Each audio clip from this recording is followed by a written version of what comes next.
Olá, gente. Estamos aqui em mais um podcast das Métricas 360 e hoje o assunto vai ser limites.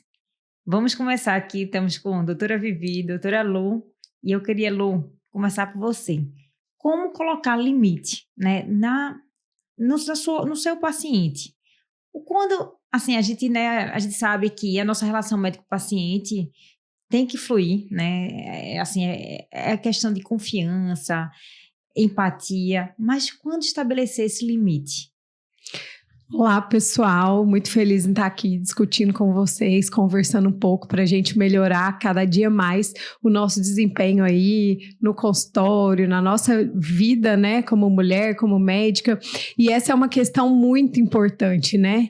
A gente estabelecer até onde o paciente vai ter o nosso acesso, a nossa disponibilidade, o nosso tempo.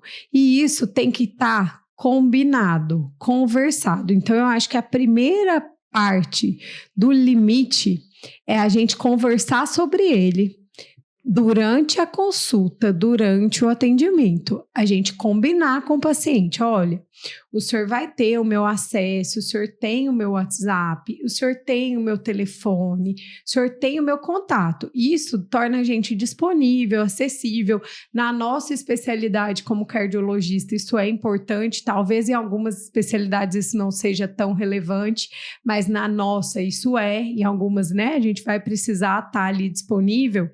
Mas o combinado das regras dessa comunicação vai ter que ser estabelecido. Por quê? Porque hoje em dia, né, a gente usa o WhatsApp o tempo todo para conversar com os amigos, para conversar, e o celular muitas vezes está à mão ou está próximo. E isso pode dar para o paciente a sensação que ele tem que ser respondido naquele momento. E isso, para o médico, se ele não estabelecer esse limite, primeiro, que vai ficar um mal-entendido, porque essa resposta não vai acontecer necessariamente naquele momento. Então, estabelecer o prazo de que essas mensagens podem ser respondidas, estabelecer que tipo de questões são para ser resolvidas, que podem ser orientadas num contato via mensagem, via telefonema, que condições que não vão poder ser resolvidas dessa forma, né? Então, eu acho que a gente tem bastante coisa para ir esclarecendo dessas etapas, né, Vivi? Excelente. Eu acho que, Vivi, eu queria saber, né, assim, você que trabalha com insuficiência cardíaca, ou seja, tem muito paciente grave. Esse limite pode ser variável? Porque, assim, eu acho que a gente tem que ver, assim, existe limite para um paciente e esse limite pode ser diferente para outro. O que é que você acha disso? Bom dia, eu sou a Viviane Sabatoski e Vamos de novo. Bom dia, não. Bom dia, não, desculpa. Só falou lá. Tá bom. A hora que puder, me avisa. Mas rapidinho, puxa o microfone mais pra tu, porque às vezes eu vi que tu virou muito o rosto. Tá bom. Aí tua voz ficou baixa. Mas só isso. A hora que puder, me avise. Tá pronta? Tô. Pode ir. Olá, eu sou Viviane Sabatoski e é um prazer estar aqui. E sim, eu acho que esse limite, ele vai variar, sim, de acordo com o paciente, de acordo com o relacionamento que o paciente tem com o médico e até a própria gravidade da doença. Eu acho que hoje em dia faz parte da consulta médica orientar o paciente quais que são os sinais de urgência, emergência e o que ele deve fazer. Então, o mais importante é não deixar o paciente desamparado, passando mal, achando que ele só pode tomar uma atitude que ele só pode tomar uma atitude quando você responder. E você pode simplesmente não estar disponível naquele momento. Então, eu gosto de elencar para os meus pacientes sinais de alerta nos quais eles devem ir para o pronto-socorro imediatamente, mesmo sem a minha resposta. Sinais que eles podem esperar a minha resposta em até 24 horas ou em até 6 horas, dependendo da gravidade. E eu oriento que casos burocráticos, por exemplo, dúvidas relativas a procedimento, às vezes algum papel, que esses casos vão ser respondidos até em 24 horas, né? Que são necessidades e demandas diferentes. Então, eu costumo tirar um tempo da minha consulta para orientar isso para o paciente, para que na hora ali do desespero ele saiba o que fazer. Perfeito. mantendo, né? A gente gosta de uma polêmica aqui nas métricas 360, mantendo o assunto limite, mas mudando um pouco o foco.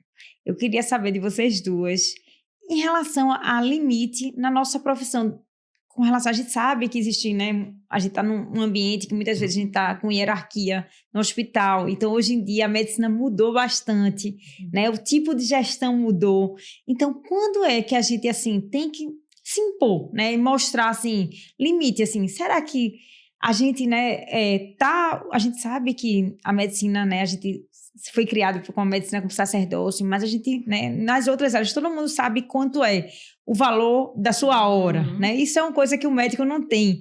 E aí a gente costuma, né, no nosso ambiente de trabalho, tá trabalhando, e isso gera uma sobrecarga e a gente muitas vezes não sabe impor o limite.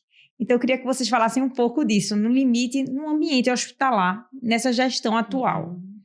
Certo. Então, eu acho que assim, eu vou começar, Vivi, depois eu vou complementando.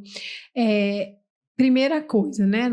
O nosso objetivo sempre é o melhor atendimento, é prestar um serviço de qualidade para os nossos pacientes, é ser resolutivo, e isso já tem impacto para a instituição. Quando você está focado, inclusive, em produzir melhora, em produzir resultado para o paciente, muitas vezes isso já está alinhado com o que a direção institucional espera de você. Só que muitas vezes a direção institucional espera outras coisas. Porque a gente tem redução de custo, a gente tem alinhamento de ajustes mesmo administrativos, pretensão salarial, que são vários questionamentos que, em geral, a parte administrativa está de um lado, pensando no faturamento, na redução dos custos, e você está do outro. Muitas vezes pensando até no benefício do paciente, pensando na valorização do seu trabalho. Então, eu acho que a primeira coisa que é importante nesse processo é você se conhecer. Saber até onde está de acordo tudo que está sendo cobrado de você e você está confortável em entregar daquela forma. Se você e a parte administrativa estão alinhados.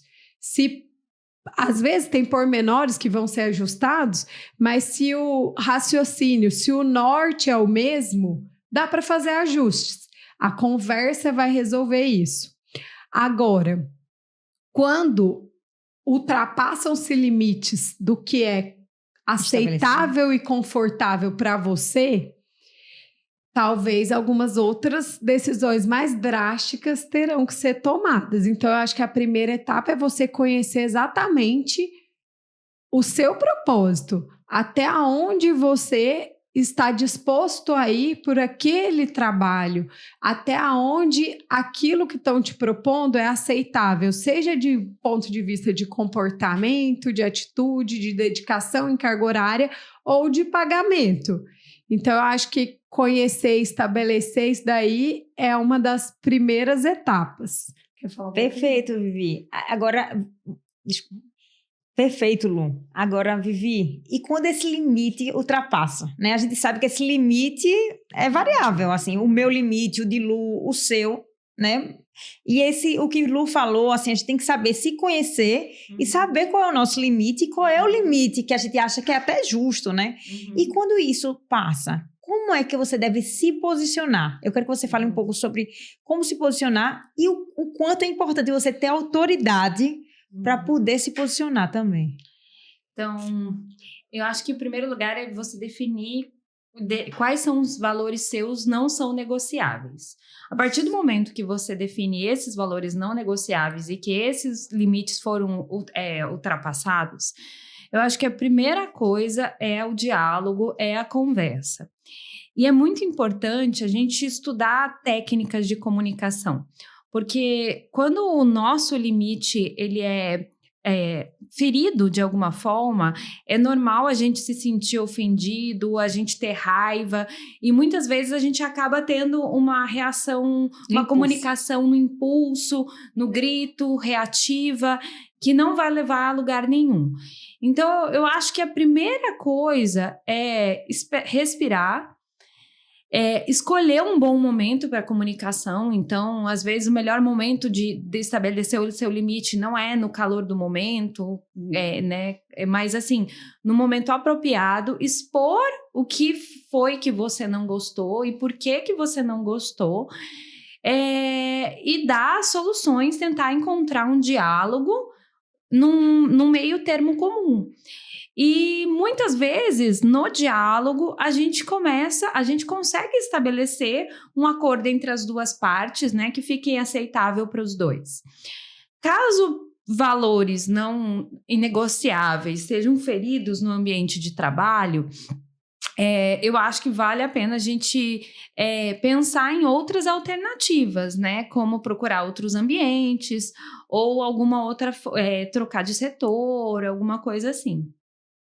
Perfeito. E aí, né, a gente sabe que tudo, né, na vida, né, existe assim o doar, né, e o receber, assim, é tudo uma relação de troca, né, assim, Uhum. né, assim, a gente tem esse tipo de relação. E a gente tem que saber que quanto mais a gente tiver autoridade, a gente consegue, né, se posicionar e até barganhar mais por esse tipo de, né, assim, muitas vezes a gente sabe que na medicina é justamente isso, a gestão está pensando em lucro, e a gente também, né, a gente precisa se impor, precisa estabelecer os limites, né, e tendo, né, autoridade, a gente consegue, né, se impor de uma forma, né, bem melhor. E aí, agora vamos também manter esse assunto de limite. E eu gostaria de saber vocês, né, na prática diária de vocês, como vocês, né, conseguem estabelecer esses limites em casa, né, desde a nossa relação em casa, como eu sempre falo, né, nossa gestão começa em casa, a gente precisa saber gerir uma casa, né, para poder gerir nossa profissão, tudo. Então, como vocês estabelecem nesse dia a dia, esses limites, desde casa, como na profissão? Eu queria falar um pouquinho sobre isso.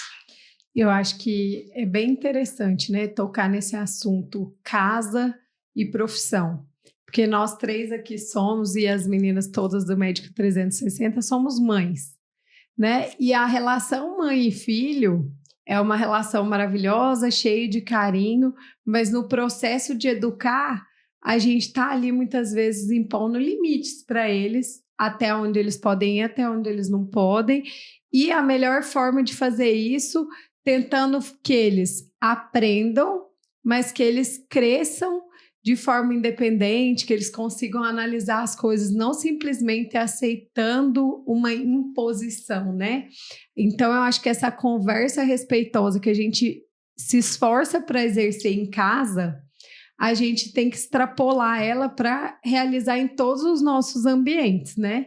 Porque é dessa forma que a gente consegue mostrar o nosso valor e ser respeitoso. Muitas vezes, né, no ambiente de trabalho, quando o nosso valor está ferido, se a gente se portar de uma forma desrespeitosa, a gente muitas vezes perde a razão, porque a gente extrapolou na forma de expressar, né? Então, a comunicação vai ser muito importante em todos os nossos setores. E para gerir, por exemplo, a nossa casa, né? Nós trabalhamos fora, tendo uma rotina intensa de atividades, a gente tem que ter organização, prioridades, para daí a gente estabelecer os limites. Por quê? Precisamos de rede de apoio. Nossa rede de apoio muitas vezes é paga, envolve família, nós temos nosso parceiro, que é o esposo, que tudo tem que estar conversado para a gente manter o alinhamento e ter os limites. É claro que muitas vezes, está trabalhando demais esse período. Vai falar, e aí, fase, qual que é a perspectiva? É uma fase? Isso vai melhorar? Ou a gente precisa realmente sentar e rever, reestruturar, porque assim as necessidades da casa não estão sendo atendidas. Então, a gente tem que estabelecer o limite lá fora para não afetar e impactar aqui dentro. E eu acho que aí essa questão de prioridades, né?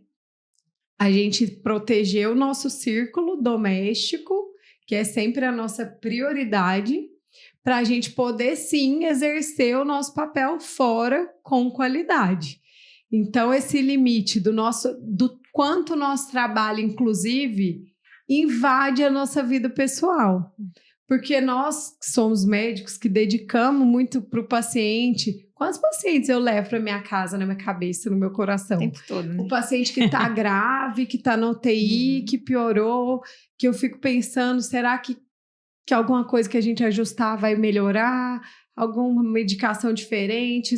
Ele está com você no pensamento, mas não precisa estar o tempo todo com você, no celular na mão, resolvendo todas as questões lá do seu ambiente de trabalho dentro da sua casa, né, na sua disponibilidade. Temos que trabalhar muitas vezes fora do horário, dentro de casa, sim, mas tem que ser uma questão ajustada e combinada, né? Com todos, com o esposo, com as crianças, e é igual, eu acho que as crianças nos ensinam muito sobre comportamento, e isso é uma coisa fato, assim, para as crianças, que é o famoso combinado. Vamos fazer um combinado? O meu filho tem 6 anos e toda hora que ele quer alguma coisa importante, ele fala, vamos fazer um combinado, mamãe? Então, vamos fazer um combinado. Isso. Aonde que está o limite? Qual que é o horário para se fazer isso? Qual que é o horário para se fazer outra coisa? Então, eu acho que essas questões aí do limite combinado, é claro que nem tudo é intransponível. Às vezes a gente vai fazer ajustes durante a rota, às vezes um dia o ajuste vai fugir ali naquela hora. Mas, via de regra, né, seguir um caminho combinado vai bem. Muito bom, assim, eu acho que esse tema, assim, a gente, né, é ilimitado. E aí, Vivi, eu quero saber, assim, como você faz, né, com seus pacientes graves de insuficiência cardíaca, e você, né, uma excelente mãe, esposa, e muitas vezes, né, às vezes a gente tá com aquele paciente que você tá na fila de transplante, então às vezes a gente, justamente é o que o Lu falou, né, assim, é o combinado. E esse combinado pode ser assim, no momento, dizer assim, gente, hoje eu tô com um paciente grave e talvez mamãe vai ficar um pouco indisponível, mas amanhã, mamãe, ou semana que vem, mamãe vai ser de vocês. Então, acho que, assim, isso aí, né, esse combinado, a gente pode ir mudando, né, mas, assim, estabelecendo sempre limites e prazos, né, e sempre conversando, né. E, assim, eu queria que você falasse um pouco sobre isso, e eu acho que a gente falou, né, de alguns temas que eu digo assim, tem 2 livros que eu gosto, baseados nesses temas, como Lidere como uma Mãe, né, porque a gente, né, tá sempre, na verdade, fazendo isso em casa, e Comunicação Não Violenta. Então, como se comunicar? São 2 livros que eu acho que fazem parte dessa rotina, né? Agora eu quero que você fale um pouco disso. Então, não só quando eu tenho paciente grave, Tieta, mas eu tenho um hábito. Antes de entrar em casa, eu tento zerar as mensagens de celular, porque a partir do momento que eu entrar em casa, eu vou me tornar um pouco menos disponível.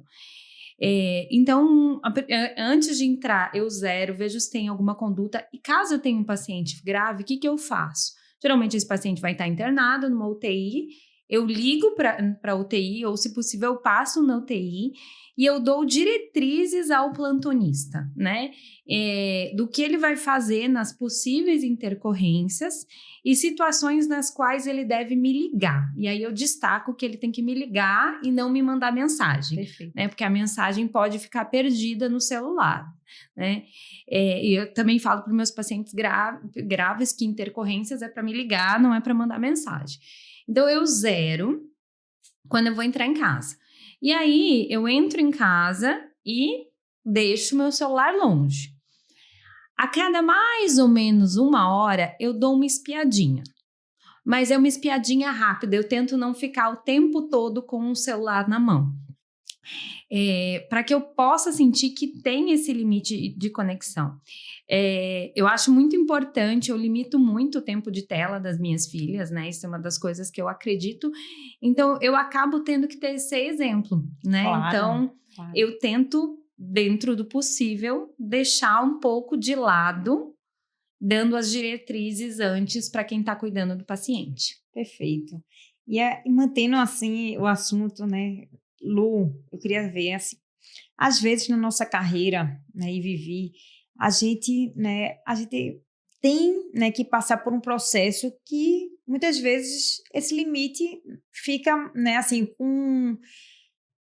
a gente não pode estabelecer um limite por um período, né? Então, às vezes, assim, eu acho que tudo na vida, né, não existe, né, assim, a gente tem que saber que as fases que a gente está passando, né? Então, eu queria que vocês falassem um pouco sobre isso. Na carreira, existe, né, a gente fez residência junta, né? Assim, foi um período que eu digo que foi marcante na minha vida e que, assim, que mudou, né? Assim, para mim, ter ido para o INCOL, ter encontrado vocês, eu digo que foi, assim, uma das coisas melhores, assim, que aconteceram e que, para minha profissão, em relação à minha profissão, foi um divisor de águas, né? E naquela época, a gente não tinha limite.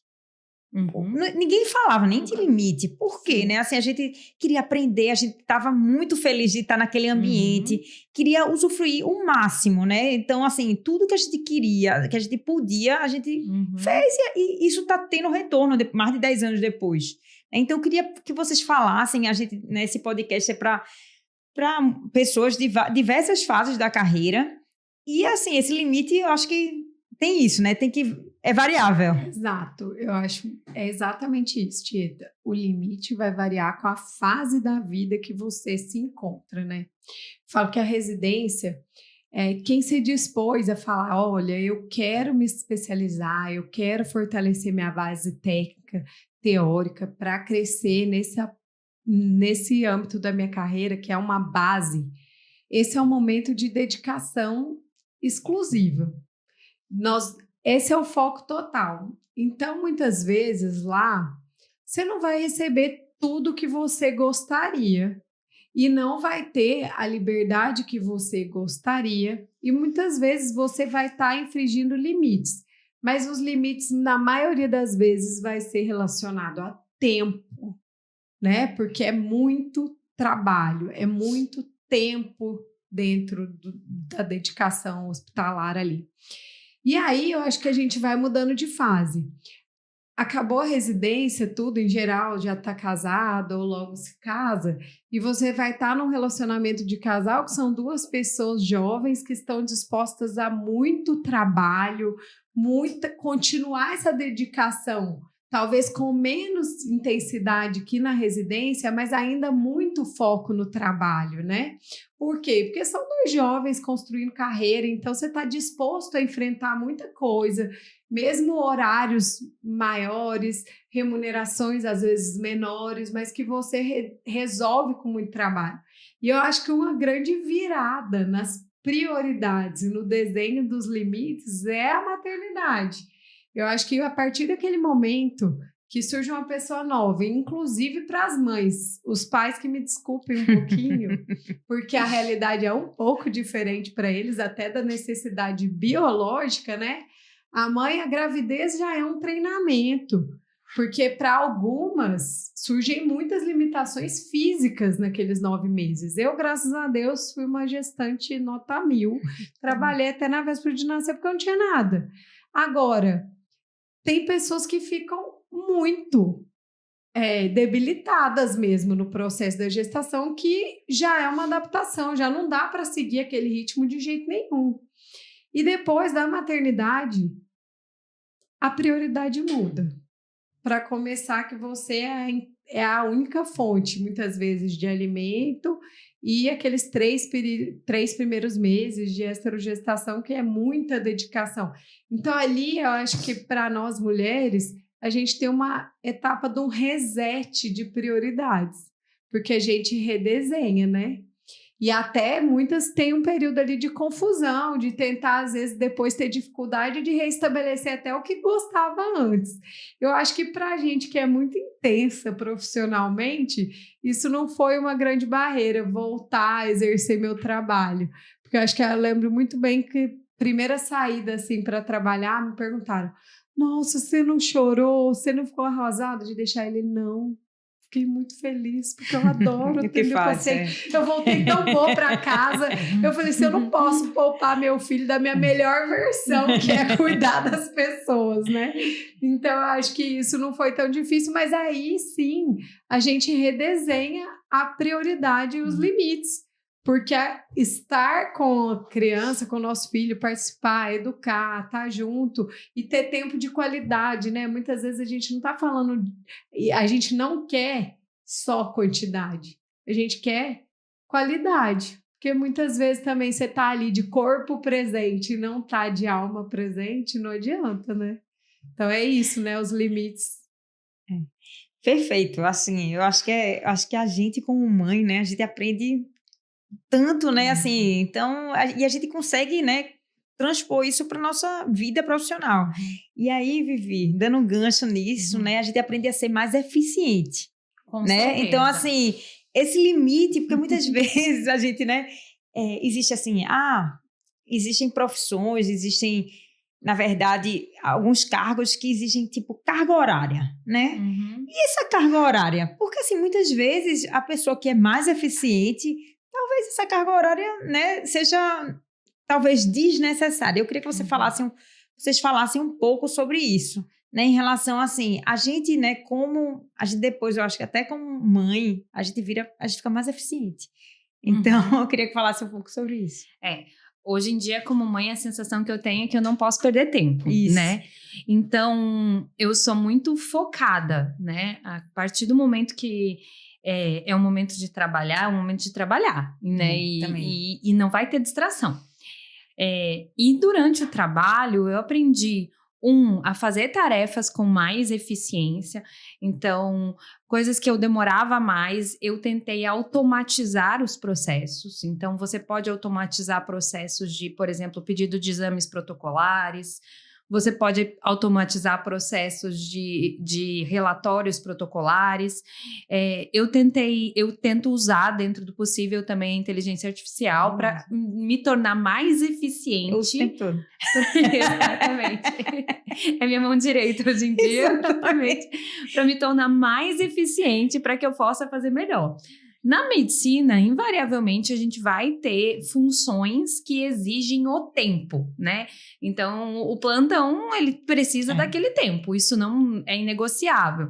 Mas existem muitas funções em que a eficiência é mais importante que o tempo.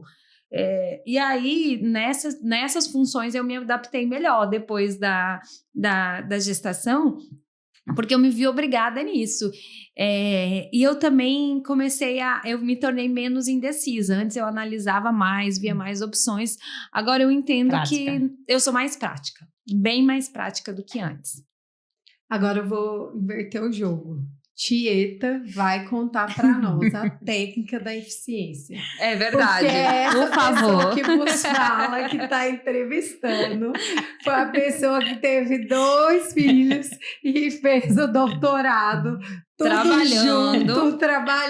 E aí, Ti, dá a sua dica também. Assim, eu digo a vocês, assim, eu acho que, assim, quando a gente ama o que faz, né, eu acho que também uma energia, assim, eu acho que a energia fica ilimitada.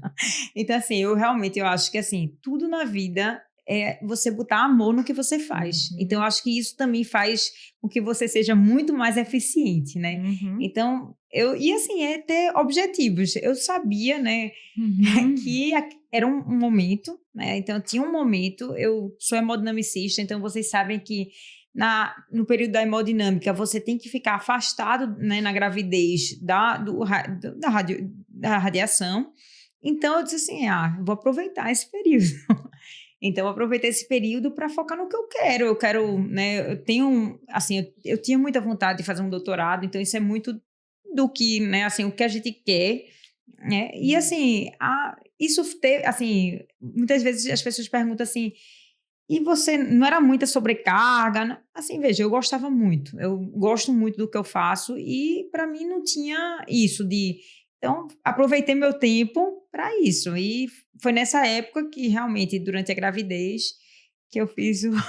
Lógico que eu tive, mais uma vez, assim, você tem uma rede de apoio, né? O que eu sempre digo, ter um time dentro de casa e fora de casa, escolher as pessoas certas, né? Eu sempre digo que meus mentores, as pessoas que estão próximas de mim, são pessoas que são escolhidas assim, e eu tenho muita sorte também, lógico, né? Mas você tem que escolher as pessoas certas também, para estar junto. Legal que você falou de energia, né, Tita? Acho que uma parte importante desse processo, né, é não dissipar a energia, né? Sim. Então, você focar no que é seu, no que você quer, e cortar coisas não essenciais que muitas vezes estão gastando sua energia, te tirando o foco. E muitas vezes são problemas que você não consegue resolver. Então eu lembro que antes, às vezes, eu me sentia mal por não me envolver em certas questões. Hoje em dia eu vejo que eu estava certa, porque eu tenho uma quantidade de tempo finita, eu tenho os meus problemas pessoais e de trabalho que eu tenho que resolver. Então, se eu ficar dissipando em funções que não são minhas, em problemas que não são meus e que eu não consigo resolver, eu vou perder muito da minha eficiência. Perfeito. Então, isso eu acho que é fundamental. E eu acho que todas nós, né, nós 6, a gente é muito parecida, né? E eu acho que assim, outra coisa que é, né, fundamental é focar no seu. Ninguém aqui gasta energia pensando no outro e querendo, tipo, destruir o outro. Não, A fofoca do outro.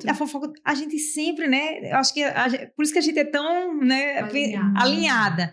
A gente sempre focou no nosso. Né? A gente não olha quem está do lado, a gente quer crescer, né? Então, assim, nossa maior barreira, nosso maior obstáculo é a gente mesma, né? A gente quer sempre estar melhor, a gente está sempre buscando o nosso melhor, né? Então, eu queria que falasse um pouquinho sobre isso. Eu acho que é muito boas observações, assim, e essa questão, né, do essencial, do priorizar, porque o recurso que a gente tem, que é mais valioso que a gente tem, é o tempo. Ele é, muitas vezes, escasso para todas as necessidades, se você quiser abraçar todas elas com a mesma intensidade. E a questão da priorização vai ser muito importante. O que é a prioridade? As prioridades, inclusive, podem mudar com o tempo, igual a gente conversou. E até no dia. Ao longo do dia, ao longo da semana. Então, exatamente, né? Porque às vezes eu acho que é uma grande dificuldade das mulheres, médicas, mães, filhas, responsáveis por outras pessoas, a gestão do lar, tudo tente priorizar as atividades para te dar a sensação de, primeiro, resolutividade. Quando você priorizou, você conseguiu fazer o que era importante para você, a sensação do dever cumprido é quase uma potência para você fazer mais coisas, né? Eu acho que é igual assim, quando a gente coloca atividade física na vida. Aquele check das 7 horas da manhã, você tornou-se praticamente imbatível aquele dia. Quem se propôs a fazer o exercício lá, acordou 5 da manhã, fez o que tinha que fazer, ou correu, e daquele dia você já começou ganhando a primeira missão. Você fala, hoje eu sou imbatível, nada mais me para, não é? Então eu acho que essa questão assim, de a gente potencializar o que a gente pode fazer de melhor com priorização, eu acho que é estabelecer limites para a gente ser são, né? Acho que limite é uma questão de autocuidado, né? Sim. Às vezes a gente acha que se doar sem parar é a solução, mas quem se doa sem parar, pifa, né? Isso, e a gente não consegue mais fazer tarde. nada. Então, assim, a gente sabe que pessoas que têm um autocuidado em dia são mais empáticas, mais eficientes. Então, a gente colocar o nosso limite, na verdade, assim, em primeiro lugar, a gente entender que a gente tem limite. E conhecer o nosso limite, né? Exatamente, porque às vezes a gente simplesmente não conhece, a gente acha que pode fazer tudo e vai aceitando, porque a gente acha que dá conta. E vai variando, né, nosso limite, né? Assim, nosso limite era 10 anos atrás, hoje é outro, entendeu? Então, assim, tem que ir mudando, né? E não precisar, né, chegar à exaustão.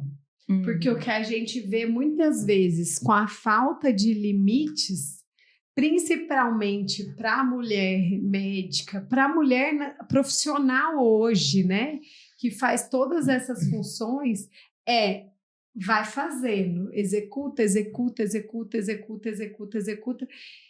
e simplesmente em algum momento ela está exausta, e o que ela quer fazer é jogar tudo para o alto, não quer mais refletir. Porque ela não está conseguindo, já chegou no momento da exaustão. Então, estabelecer limites antes que isso aconteça é o ideal, né? Reconhecer o seu caminho, o seu propósito, o que combina, o que não combina, e ir redesenhando isso. para não precisar bater no exaustão lá embaixo no poço, onde alguém às vezes vai precisar te resgatar, que você não consegue sair sozinho, né? Perfeito, Lu. E aí o que a gente vê na medicina atual é que talvez as pessoas tenham passado disso, né? Porque a gente fez, né?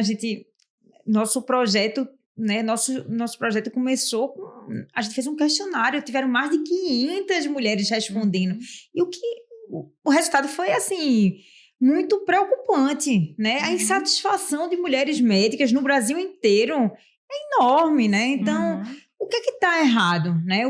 Como a gente pode mudar isso, né? Porque nós 6, a gente já passou, né? A gente passou por muitos problemas, a gente passa, todo mundo tem problema, mas é nítida a satisfação que a gente tem, né, da medicina.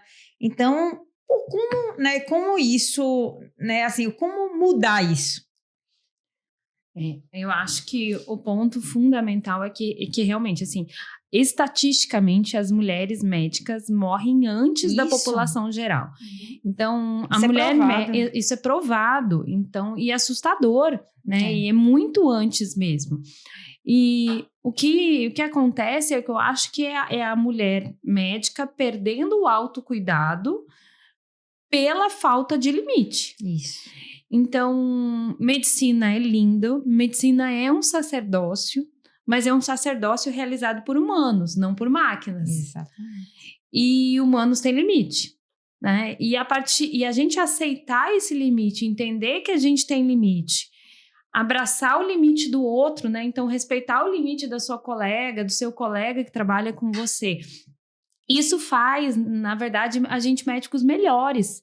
Porque quando a gente está exausto, quando a gente está com sono, quando a gente está cansado, primeiro que a gente está mais sujeito ao erro, e segundo que é muito difícil a gente sentir empatia por alguém quando a gente mesmo está precisando de empatia.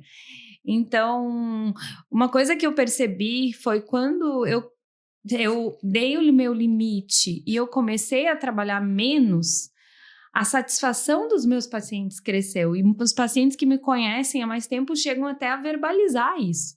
Porque hoje em dia eu tenho um prazer em atender eles que eu acho que muitas vezes transparece. E aí a relação médico-paciente cresce muito. E aí, à medida que a relação médico-paciente cresce, eu tenho mais satisfação no meu trabalho, isso transparece mais. Então, eu colocar o meu limite foi fundamental. Então, eu acho que o maior erro das mulheres médicas é não estabelecer um limite claro. Eu acho que isso é muito legal, né? Quando a gente lê aí psicologia, né, um monte de coisa, a gente tem círculos virtuosos e círculos viciosos.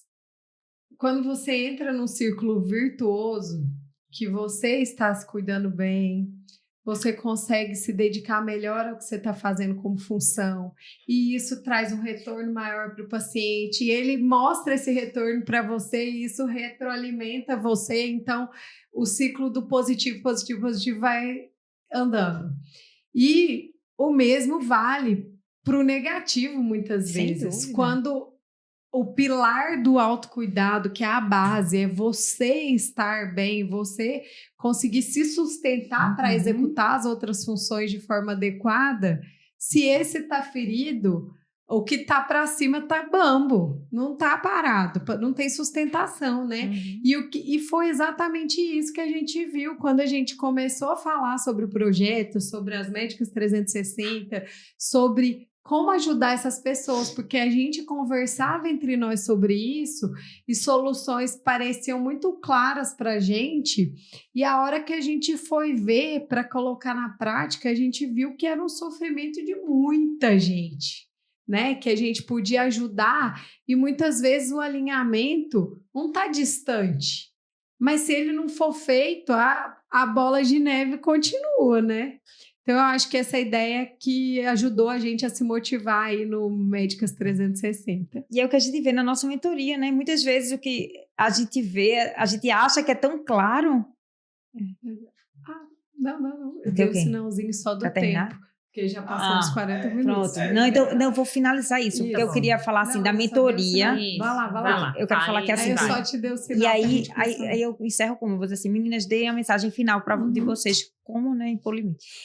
Então, na nossa mentoria, o que a gente viu é isso, né? Que muitas vezes as mentoradas, pra gente, né, era uma coisa tão clara, né, que estava precisando, e elas só observaram depois que começou, né? A gente tem o nosso pilar.